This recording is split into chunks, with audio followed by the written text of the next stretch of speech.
The Chicago Bar Association was created back in 1874 as just a general resource to help attorneys network with each other and be successful in their practices.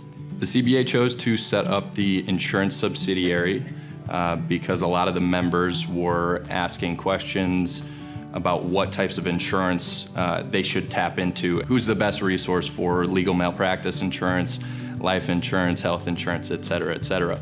And rather than sending those elsewhere, we figured we'd be a better resource if we just kept it all in-house and they had a familiar face to work with on a regular basis. And we think that it's very important to get the word out and let our members know that we're around to help as a resource. On top of that, we can work with any law firm or any attorney in the United States. When a law firm comes to us for a second opinion on their legal malpractice insurance policy, we're usually able to find them a lower price for the same coverage or better coverage, or in some instances, actually both. We can find a lower price for better coverage, which is obviously the end goal.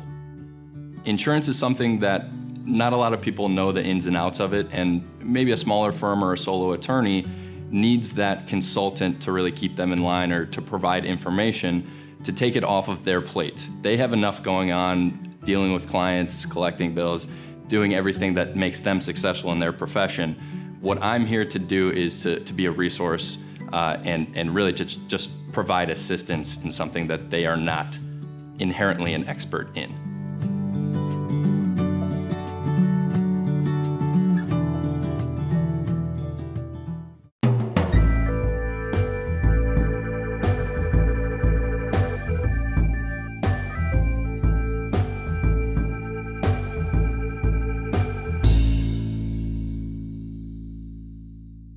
Thank you for joining us for Chicago Talks. I'm your host today, Max Barrick. And today we are going to speak about a sensitive but very important topic, abortion rights, women's health, and the workplace and employment law consequences to the Dobbs versus Jackson Supreme Court decision that came out about a year ago in 2022, which overturned Roe versus Wade and has had significant downstream consequences for women's reproductive freedom in many respects, including in the workplace. This is going to be a roundtable discussion with our esteemed guests, who I will introduce now. Cheryl Axelrod is a practicing obstetrician gynecologist. Hi, Cheryl, who has been practicing on the NorthShore since finishing her residency at the University of Chicago in 2008. When Cheryl is not providing full spectrum reproductive health treatment and advice to her patients, she loves being outside, though not today where it's smoggy in Chicago, and spending time with her husband and 12-year-old son. Cheryl, welcome. Hi, thank you for having me. Sure, thanks for being here. Our other guest today is a good friend of mine. This is Gail Schnitzer Eisenberg, who is the chair of the Chicago Bar Association's Labor and Employment Committee and a partner at Loftus Eisenberg, where she represents minorities, women, and the differently abled in their employment law matters, for which she has been recognized by the American Bar Association as one of the 40 lawyers under 40 who is on the rise. A mother of two, Gail is passionate about reproductive justice, having represented about 30 young people in judicial bypass hearings, which were required in Illinois until the recently now repealed Parental Notice of Abortion Act of 1995. Gail, welcome. Thank you. Gail, you're up first. I'd like to start with you to give us a little bit of legal background here. So can you walk us through what the law was before the Dobbs decision last year? So in the regime where Roe versus Wade was still in effect, and what legally the Dobbs decision does to state law with respect to a woman's right to choose. Absolutely. So when you're thinking about Dobbs, you have to kind of go back and see what it's overturning and what those cases were based on. So, I want to start in 1965. We had a case called Griswold versus Connecticut. And that was really the first paradigm on privacy rights in the Constitution. The word privacy is not found in the text. So it had to be developed via as a fundamental right under the 14th Amendment of the United States Constitution. So they had to take a look at what was considered to be a major principle of our country, such that it should be enshrined in our foundational document, the Constitution. Now that that right to privacy at the time was marital privacy, this right to being able to choose when you would have a baby and therefore use contraception, because they had a law banning contraception even for married couples. So as you can expect, there had to be these incremental changes in the law to extend that marital right to privacy related to contraception further into our public sphere. So by 1972, the Supreme Court extends that right to unmarried people. Thank you.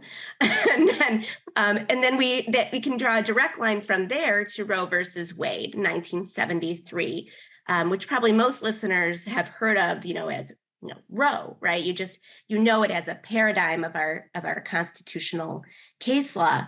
But essentially, that said that you have an access to abortion as a fundamental right under that 14th Amendment, and established a trimester framework with a line at what they called viability. And how they get to this viability standard is quite interesting. And I, hope that many watchers who want to get further into that, there's a really interesting podcast right now. We're talking to one of the law clerks who helped develop that viability line on More Perfect, the podcast. But essentially it was saying that, up until that point, the woman's right to privacy and her right to her personal autonomy outweigh the government's interest in protecting an unborn, a fetus. So the viability line was theoretically the time where a fetus could survive outside of the womb. And I'm sure Cheryl can give us a little bit more detail on how complicated that even was under that standard. But it was meant to be a compromise that the Supreme Court made, mostly men who had never had children. But it was a compromise that got us to a fundamental right to abortion on the federal level. And, they keep testing this right. They keep, different states would make various, attempts to limit a woman's right to choose. We get to Planned Parenthood versus Casey in 1992, which affirmed that right to abortion, but replace that framework with this undue burden standard, but with the pre and post viability distinction. So that's where we get to today. And then Dobbs versus Jackson Women's Health comes around in 2022 and overrules Roe. This was addressing a 15-week abortion ban. So definitely pre-viability, which I'm sure Cheryl can give us a bit more details as to what that is today. But certainly, before 23, 24 weeks, that fetus can't survive outside the mother's womb. So certainly pre at 15 weeks, and held that states may regulate abortions for any legitimate reasons, as determined by the legislative bodies of these states, including banning abortion really altogether. So it gets rid of that fundamental right based on privacy. These legitimate reasons could even include a respect for the preservation of prenatal life at any stage of development, the maternal health and safety, preservation of integrity of the medical profession, and mitigation of fetal pain. And basically they say in this case that abortion is not in the Constitution. Of course, privacy wasn't either, right?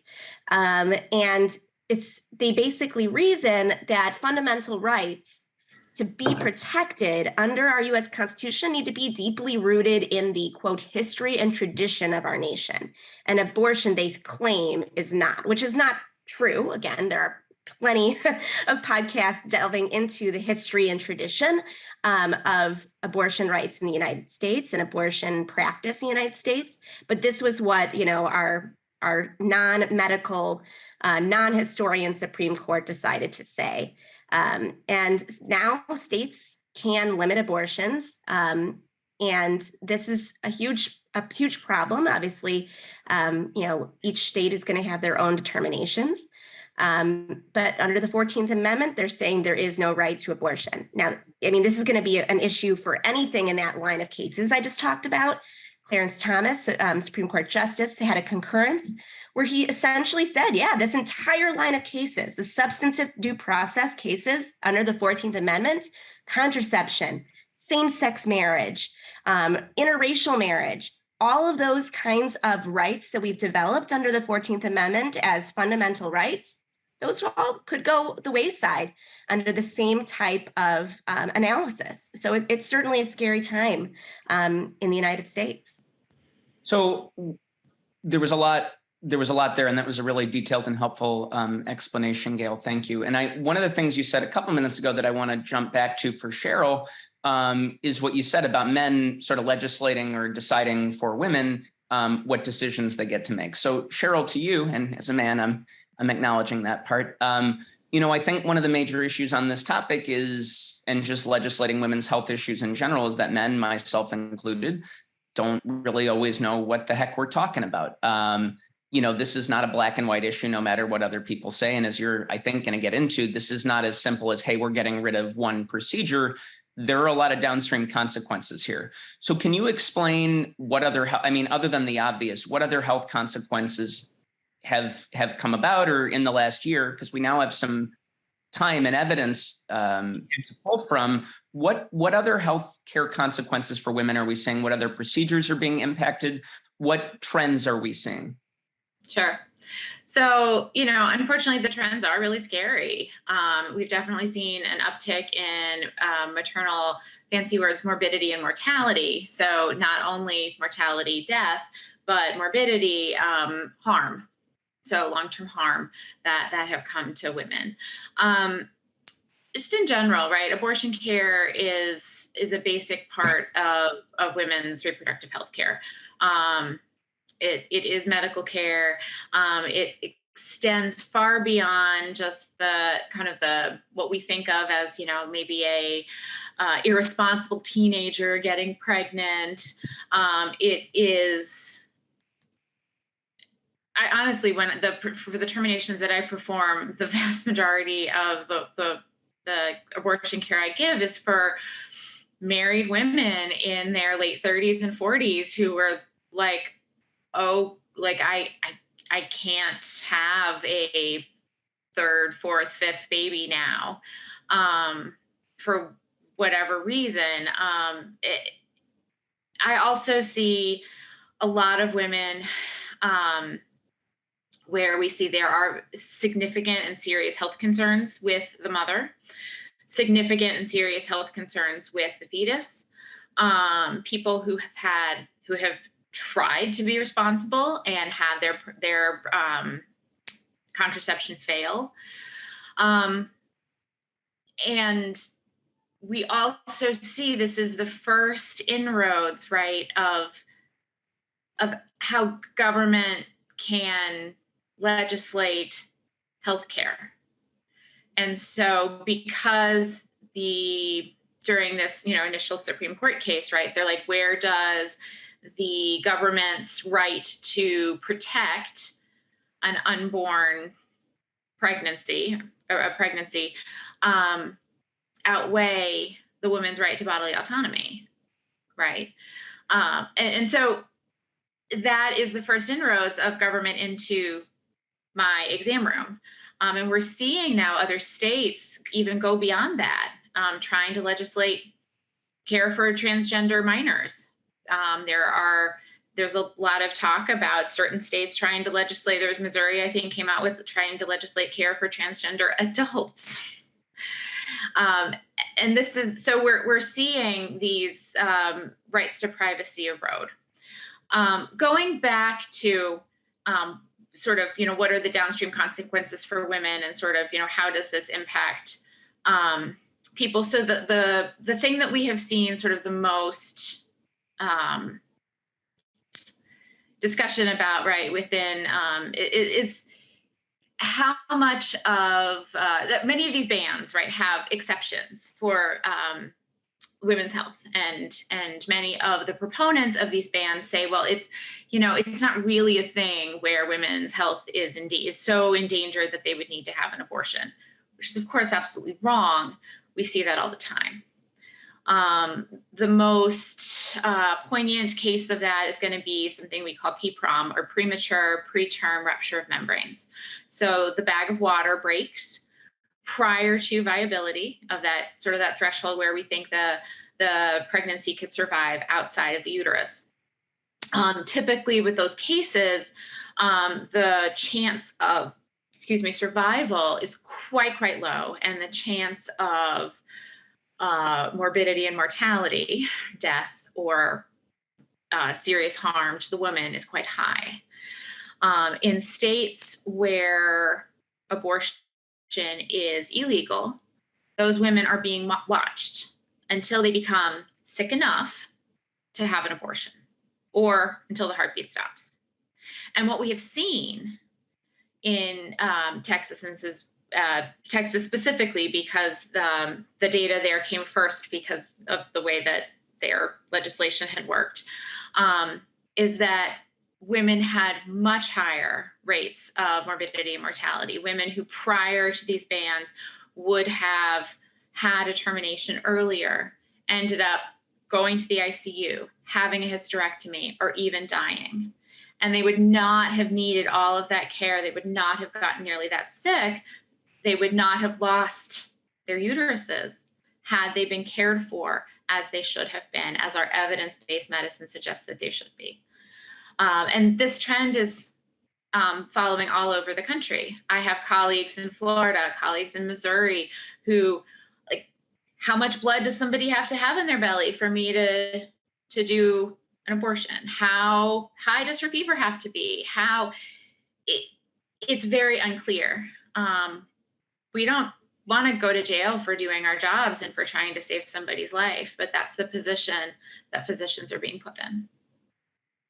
And as somebody who had a preterm labor, premature rupture of membrane and preeclampsia, I mean, it's so scary to begin with. And to think that the full range of healthcare options wouldn't be available to somebody and put them into that position needlessly, it's horrendous, especially knowing that, African American women are much more likely to suffer those kinds of pregnancy complications than I was, as, a white woman in an area where I could get the best prenatal and postnatal care available. Well, in your discussion calls to mind some folks who've testified recently in front of Congress about some of the near-death and long-term consequences of their experiences they've felt in states like, I think it was Texas and Louisiana most famously, but not exclusively, obviously. Gail, I would love to jump back to you if I could, and circle back to employment law. You're in my bailiwick, and to talk about the employment law implications to this decision at the Supreme Court level.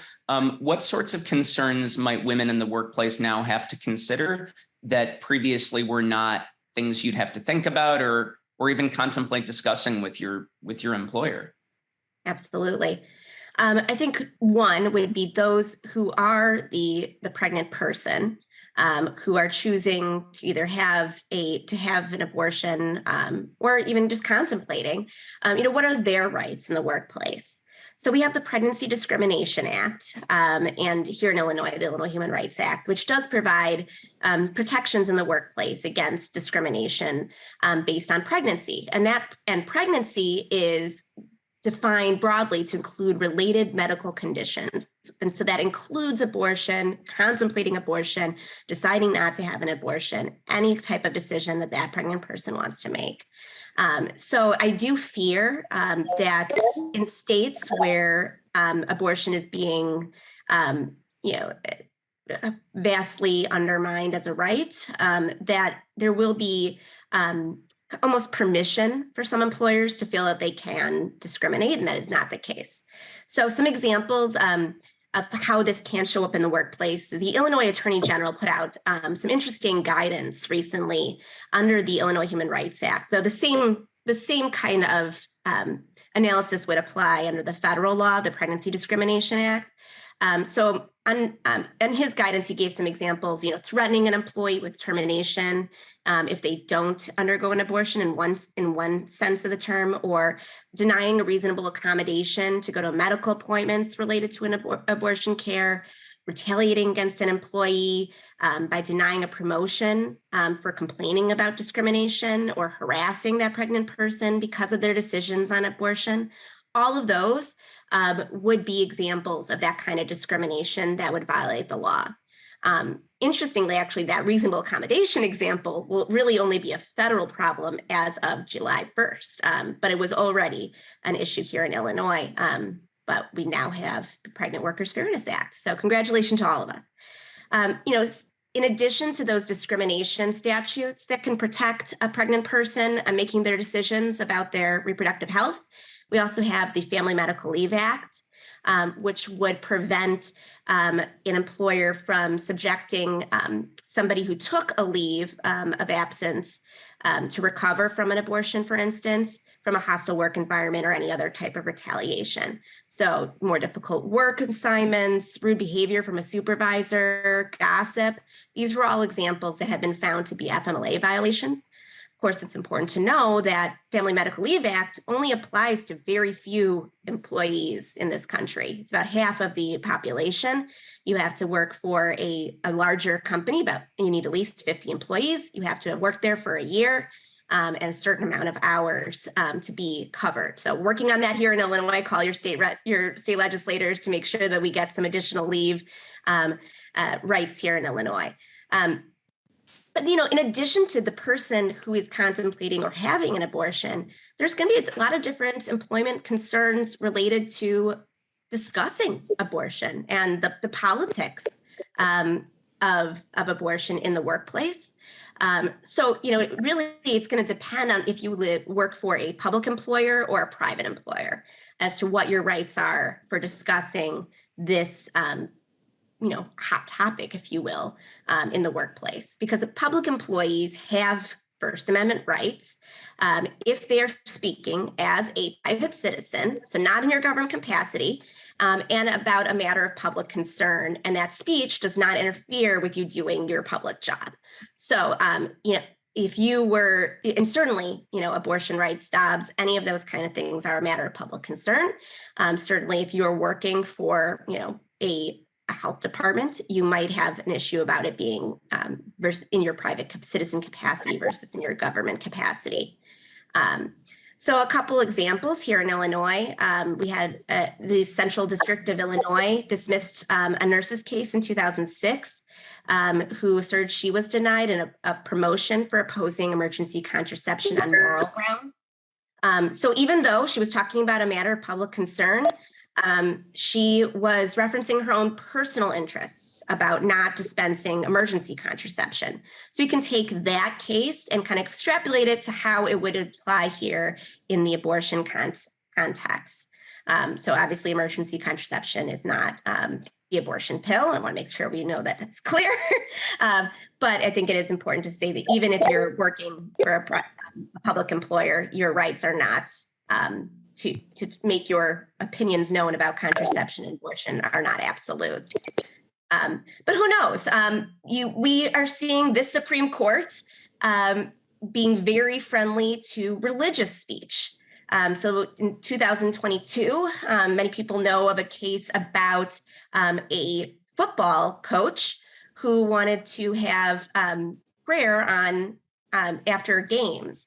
And the Supreme Court really gave a lot of leeway to this public employer's religious speech in that context, basically saying the Establishment Clause allows this religious speech of employees. You can't interfere with that unless that speech could be attributed to the government or the speech is coercive.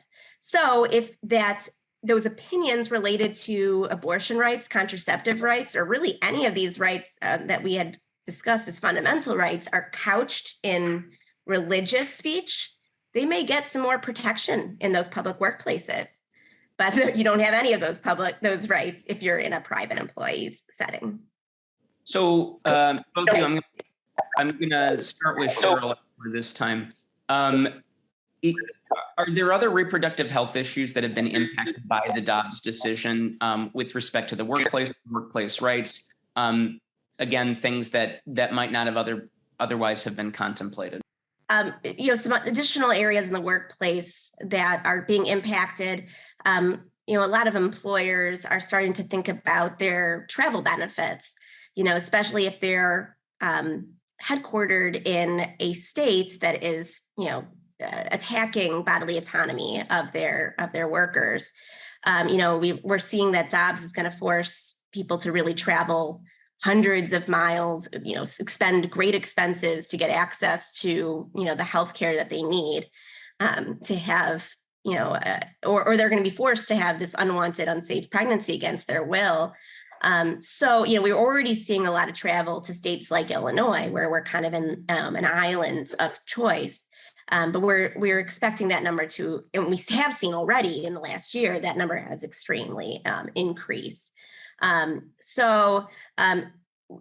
With Illinois continuing to get more people brought in, are coming in to access safe abortion, Illinois actually recently passed a really interesting bill that would prohibit the use of license plate readers to snare patients for going to an abortion clinic here in Illinois. So this doesn't mean that we wouldn't be able to use license plate readers for criminal process here in Illinois at all, but we aren't going to be upon signature, the state's not going to be collaborating with states that criminalize or want to prosecute women who want to effectuate their choices here in this state. Workplaces should also be really mindful about tracking software. So a lot of workplaces, especially if they give you a car or a cell phone, they have tracking already built in, and that, for better or for worse, is their right. But they should be wary about subpoenas by law enforcement in these unfriendly jurisdictions. It's quite a scary time as far as, these cross-border issues. We're running a little short on time, so I want to finish up with this to both of you. Is there anything else you think folks at home should think about or know about regarding the Dobbs decision and its long-term impacts that we haven't covered yet?